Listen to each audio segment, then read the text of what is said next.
तो नवनीत जेएमएच की खबरों को लाइक करें, इसके बाद पहली बार आए चैनल पर सब्सक्राइब करें, साथ ही बेल के आइकन को दबाकर ऑल कर लें ताकि हमारी खबरें पहुंचे सबसे पहले।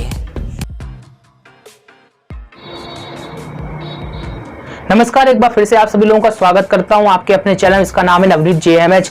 आंगनबाड़ियों से जुड़ी हुई 3 बड़ी खबरें निकल कर आ रही हैं विभिन्न जगहों से। पहली जो खबर, बड़ी खबर है, दरअसल ठगी हो गई है आंगनबाड़ियों से। तो कैसे आपको बचना है, किस तरीके से ठगी हुई है, ये सब हम आपको बताने जा रहे हैं। तो इस खबर के बारे में भी आपको विस्तार पूर्वक जानकारी देंगे। दूसरी बड़ी खबर है, आंगनबाड़ियों में लापरवाही देखने को मिली है। आंगनबाड़ियां काम नहीं कर रही, जिस पर डीएम सख्त हो गए हैं और आंगनबाड़ी और आशा वर्करों को चेतावनी जारी कर दी है। अगर काम नहीं किया तो संविदा को समाप्त कर देंगे, यानी उनकी नौकरी से उन्हें हटा दिया जाएगा। तीसरी बड़ी जो खबर है उत्तर प्रदेश से है और इस खबर में आपको बता दें, आंगनबाड़ियों ने भ्रष्टाचार का आरोप लगाया है सुपरवाइजर पर, जिसके बाद सुपरवाइजर को हटा दिया गया और उसके ऊपर जांच बैठ गई है। मामला बहुत ज्यादा बढ़ गया, जिसके कारण से डीपीओ ने बड़ी कार्रवाई की है और सुपरवाइजर को हटाकर सीडीपीओ को परियोजना का अतिरिक्त प्रभार दे दिया है, एक और परियोजना का प्रभार दे दिया है। तीनों खबर पर हम गौर करेंगे, कहां से, किस जिले से, सब कुछ बताएंगे। बने रहिएगा हमारे साथ। शुरुआत करते हैं। आगे बढ़ने से पहले चैनल पर पहली बार आए सब्सक्राइब जरूर करिएगा ताकि आंगनबाड़ियों से जुड़ी हुई आपको खबरें पल पल की मिलती रहे। इसी के साथ ही लाइक जरूर करिएगा। चलिए आपको पहली बड़ी खबर आपको बताते हैं। दरअसल आप लोगों से हम भी अनुरोध करते हैं, आपसे किसी प्रकार से जानकारी मांगी जाती है तो कभी ऑनलाइन तौर पर जानकारी ना दे, यानी कि किसी भी व्यक्ति को फोन के माध्यम से आप जानकारी कतई ना दे, अन्यथा की स्थिति में आपका फोन हैंग हो सकता है। आपका जो मोबाइल नंबर जुड़ा होगा जहां जहां, उस अकाउंट को ब्लॉक किया जा सकता है, यानी कि आपका पैसा निकाला जा सकता है। ऐसा हम इसलिए भी कह रहे हैं क्योंकि लगातार ये मामले सामने आ रहे हैं। साइबर सेल यानी कि साइबर ठगी इस तरीके से हो रही है कि आपको पता भी नहीं चलता। जब आपके साथ ठगी हो जाती है तब आपको जानकारी होती है कि आपके साथ ठगी हो गई है। एक मामला उत्तराखंड के रुद्रपुर से निकल कर आया है। आंगनबाड़ी कर्मी के साथ 1, 2, 4, 5, 10 हजार की ठगी नहीं, 94,000 रुपए की ठगी हो गई है। वाकई में ये सुनकर काफी आंगनबाड़ी कार्यकर्ता चकित रह रही होंगे कि 94,000 बहुत ज्यादा रकम होती है, लगभग 1 लाख रुपए के बराबर। इतनी बड़ी ठगी कैसे हो गई? आपको बता दें, बहुत सारे जो साइबर ठग हैं विभिन्न तरीके इजाद कर रहे हैं और लगातार ऐसे लोगों को मोहरा बनाते हैं जो कम जानकारी है या फिर उनको नॉलेज कम होती है। तो वो उनके पास सब कुछ डाटा होता है, आपका मोबाइल नंबर भी होता है। आप सोच रहे होंगे उनके पास मोबाइल नंबर कैसे आए, सब कुछ आ जाता है, आपकी जानकारी, यहां तक कि आपका नाम भी आ जाएगा। लेकिन आपको कभी भी ओटीपी यानी कि वन टाइम पासवर्ड, मोबाइल में कोई भी लिंक कभी भी ओपन नहीं करनी है। और कोई कह रहा है फोन से विशेष तौर पर, तो तब तो बिल्कुल ही नहीं करनी है। आप फिजिकल तौर पर किसी व्यक्ति के संपर्क में हैं, बहुत अच्छी तरीके से आप जानते हैं तो उसकी बात मानिएगा, लेकिन कभी भी किसी को मोबाइल पर ओटीपी मत बताएं।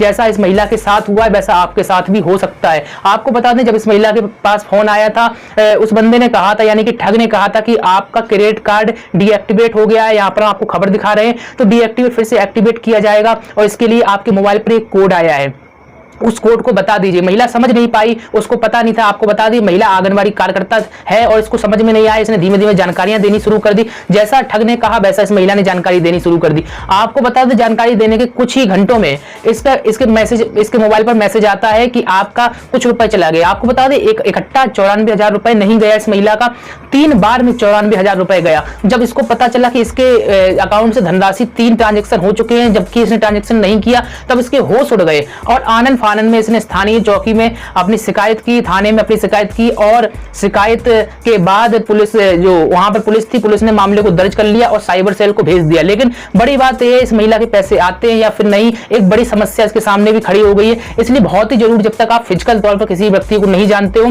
तो वर्चुअल तौर पर यानी कि फोन के माध्यम से या फिर अननोन व्यक्ति को कभी भी ओटीपी या फिर उसके द्वारा जनरेट की गई कोई भी लिंक पर क्लिक ना करें, अन्यथा की स्थिति में आपके अकाउंट में जितना भी पैसा होगा सब कुछ चला जाएगा और पुलिस भी सिक्योरिटी नहीं व्यक्त करती है कि आपका पैसा वो लौटा ही देगी। तो इसलिए समझ लीजिए, मामला दर्ज हो सकता है, जरूरी नहीं है कि आपका पैसा वापस आए या फिर पूरा पैसा वापस आए। तो इसलिए बहुत जरूरी है कि आप किसी भी ऐसे व्यक्ति को, यानी कि अनजान व्यक्ति को लिंक उसकी ना खोलें। इसी के साथ ही किसी भी अनजान व्यक्ति को ओटीपी यानी वन टाइम पासवर्ड शेयर ना करें, अन्यथा की स्थिति में आपके साथ भी ऐसा हो सकता है। आपको बता दें, कई आंगनबाड़ियों को ऐसे फोन आ रहे हैं, यूपी में भी कई आंगनबाड़ियों को फोन आए हैं। तो इसलिए बहुत ही जरूरी है, बच कर रहे हैं। हालांकि यूपी में अभी क्राइम केस नहीं हुआ, यानी ठगी का शिकार अभी तक कार्यकर्ता नहीं हुई है। अगर होती है तो हम आपको बताते हैं, लेकिन आप इस खबर को ज्यादा से ज्यादा शेयर करिएगा प्रत्येक आंगनबाड़ी कार्यकर्ता तक, ताकि वो जागरूक हो सके, चाहे कार्यकर्ता हो चाहे कोई भी व्यक्ति हो। लेकिन ठगी से बचना आप लोगों की जिम्मेदारी है, अन्यथा की स्थिति में नए नए तरीके इजाद हो गए हैं और इन तरीकों से आपको पता भी नहीं चलेगा, आपका अकाउंट गायब हो जाएगा, यानी कि अकाउंट में जितना भी पैसा होगा वो सब उड़ जाएंगे। तो इसलिए बहुत ही जरूरी है, सावधान रहें। चलिए दूसरी खबर आपको बताते हैं। दूसरी खबर निकल कर आ रही उत्तर प्रदेश के कन्नौज जनपद से। कन्नौज के जिला अधिकारी यहां पर सख्त हो गए। दरअसल कन्नौज में आंगनबाड़ी कार्यकर्ता और आशा वर्करों को जो ड्यूटी लगाई गई कोरोना महासर्वे में, वहां पर लापरवाही देखने को मिली है, जिस कारण से वहां के जिला अधिकारी जो हैं सख्त हो गए। इनका कहना है कि जो भी आंगनबाड़ी या फिर आशा वर्कर कोरोना ड्यूटी अच्छी तरीके से नहीं कर रही, सर्वे का काम अच्छी तरीके से नहीं कर रही, डिटेल नहीं प्रोवाइड करा रही, समय पर नहीं जा रही क्षेत्रों में, तो उनके विरुद्ध संविदा समाप्त करने की कार्रवाई की जाएगी। यहां पर आप देख रहे हैं पूरी खबर, और एक कड़वी सच्चाई, जिला अधिकारी ने स्पष्ट तौर पर आदेश दे दिया है और उनका कहना है जो भी आंगनबाड़ी कार्यकर्ता काम नहीं करने के इच्छुक उनकी संविदा को समाप्त किया जाएगा। इसलिए अगर कन्नौज से जो भी आंगनबाड़ी कर्मी या फिर आशा वर्कर देख रहे हैं तो बहुत ही जरूरी है, जो भी जानकारी मांगी जा रही जानकारी एकत्रित करिएगा। तीसरी बड़ी खबर भी उत्तर प्रदेश से ही निकल कर आ रही है। दरअसल आंगनबाड़ियां लगातार अपने सुपरवाइजर और सीडीपीओ पर लेन देन का आरोप लगाती रही है और अब आरोप लगाने के बाद एक बड़ी कार्रवाई देखने को मिल रही है। दरअसल खबर कहां से आपको बता दें, उत्तर प्रदेश के हाथरस जनपद हाथरस शहरी परियोजना से एक खबर है। दरअसल आंगनबाड़ी कर्मचारियों ने अपनी परियोजना अधिकारी उन पर बड़े आरोप लगाए हैं।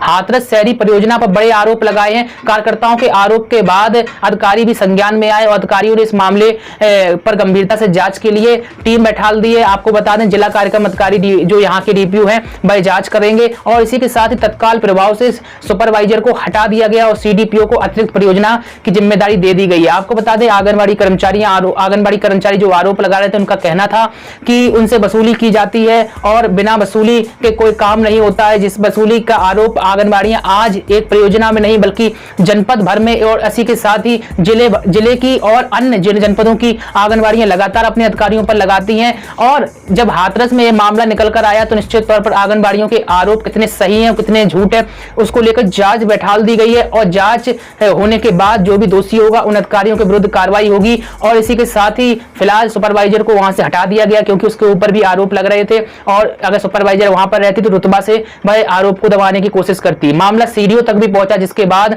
जिला कार्यक्रम अधिकारियों को पूरे मामले की जांच करने के निर्देश दिए गए। जिला कार्यक्रम अधिकारी ने एक बड़ी कार्रवाई करी है और सुपरवाइजर को हटाया गया। निश्चित तौर पर अगर आपके क्षेत्र में भी उगाई या फिर ऐसे आरोप जायज लगते हैं तो कमेंट में बताइएगा। और इसी के साथ ही आंगनबाड़ियों से जुड़ी हुई पल पल की खबरें पाने के लिए चैनल को सब्सक्राइब करके बेल को दबाइएगा। एक बड़ी ही महत्वपूर्ण आपको जानकारी और दे देते हैं, शायद आप लोगों ने उस खबर को देखा या फिर नहीं। अगर नहीं देखा है तो आपको आई बटन में लिंक मिल जाएगी और इसी के साथ ही कमेंट बॉक्स में भी लिंक मिल जाएगी। आपको बता दें उत्तर प्रदेश सरकार ने एक बहुत ही अच्छा फैसला किया है, ऑनलाइन अब राशन कार्ड बनेंगे। जी हाँ, ऑनलाइन राशन कार्ड कैसे बनेंगे, कितनी फीस होगी, कब तक आपको राशन कार्ड प्राप्त होंगे, सब कुछ इस खबर में बताया गया है। अभी तक आपने इस खबर को नहीं देखा है, चाहे आप महिला हो चाहे पुरुष हो, इस खबर को जरूर देखिएगा। आप घर बैठकर राशन कार्ड बनवा सकते हैं ऑनलाइन और फीस आपको कितनी लगेगी सब कुछ A to Z बताया गया है। आपके घर तक राशन कार्ड कैसे आएगा ये सब कुछ बताया गया है। आपको लिंक मिल जाएगी आई बटन पर। इस खबर को देखिएगा और शेयर भी करिएगा। मिलते हैं आपसे नई और लेटेस्ट अपडेट है, फिर से बने रहिएगा हमारे साथ। नमस्कार।